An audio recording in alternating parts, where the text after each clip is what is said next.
In our last video, we talked about the F-117 V3's hand launching systems. Got on the details of how it works and how it's so stable. There's so many great videos being posted on our forum of guys flying their F-117 V3s. Today I wanted to talk a little bit more in depth about what is making the F-18 so aerobatically stable. Really good aerobatics is something that very few people really master. And what we were asking is, how can we break this down so it's simpler steps so more of us can master aerobatics? We have a plane that flies more like a video game, so it's doing a lot of the work for us. After over a year in design, the new F-18 V3 brings this aerobatic stability to everyone. Let me go over 3 important points that we found in designing the stability and the aerobatics of the F-18. The first point is, many planes out there have a very unstable platform to start with. This is like when you're learning to ride a bike, you don't even have the training wheels off and you're trying to pop a wheelie. If you got shaky thumbs and a shaky plane and you go to do a loop, what do you think is going to happen? So the F-18 V3 has the most stable platform we've ever designed. The pitch, roll, and yaw on this F-18 have been so dialed in and calibrated that all it wants to do is to continue to center itself. It's inputting its own micro corrections, stabilizing itself for you. We've just taken the same effects of dihedral and applied that to all 3 axes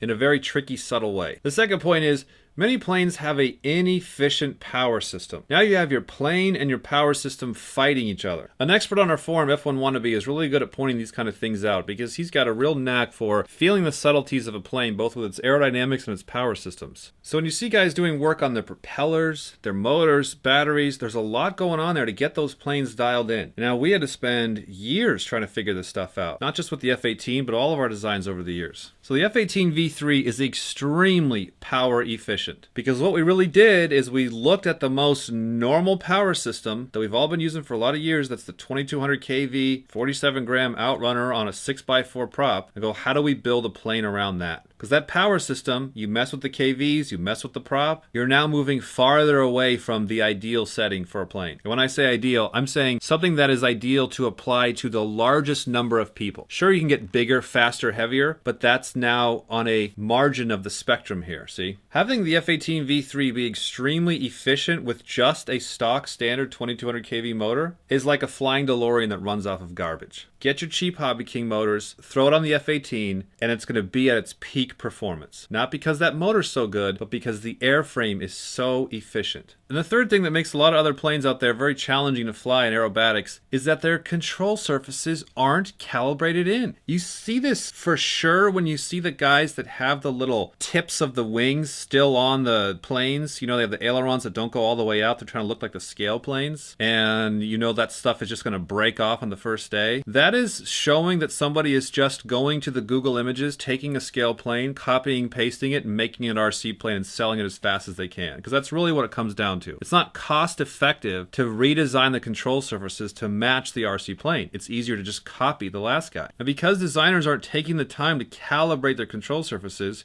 you, as the consumer, have to pay for it. And that is when you go for a loop, it's going to stall, it's going to fall over. When you go for a roll, it's too fast, it's not enough. The rudders aren't there when you need them. On and on it goes. Because calibrating, you think about dialing in a rifle, it's okay, a little to the left. Okay, a little to the right. Okay, a little to the left. Until you finally walk that thing into perfect. Calibrating control surfaces mean you take the plane out there, up, the controls are way too big. Okay, make them smaller. Up, they're too small. And then you go back and forth until you find the ideal dimensions for those control surfaces. This only comes through painstaking calibration. The F-18's V3's control surfaces have been extremely calibrated over time. And not just the V3's, but the V3 has got a head start off of our V1 and V2 and so on. This is why the F-18 V3 has such an organic feeling in flight. It's why you can take your hands off the controls and it flies straight. So those are the 3 big points of the F-18's aerobatic stability solutions. Number 1, it's the most stable platform we've ever designed. Number 2 is it's extremely power efficient with just a stock 2200 kV motor. And number 3 is the control surfaces have been painstakingly calibrated for you.